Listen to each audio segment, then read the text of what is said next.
I wanted to find something that everybody could buy into where they would want to do it. If I could find something that a student wants to do, they'll work harder on it. Candy, all kids love candy. I mean, come on. It encompasses everything that we learned throughout the year, from simple cuts to more dynamic cuts and measurements, and including putting everything together.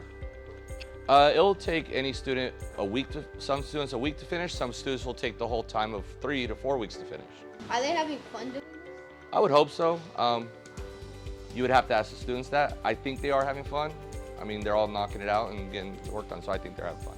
I cannot take the personal credit of being the creator of the project, but I am the one who would put it into the classroom. Are you having fun doing this project? Yes, because I get to learn like different things while making this project. My favorite part is putting the work together. What's the hardest part?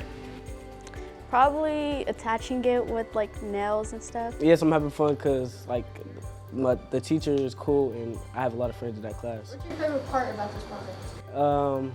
The cutting, like all the things you have to do for like all the parts. What's the hardest part about this project? Probably getting all the steps done and doing what you're supposed to be doing.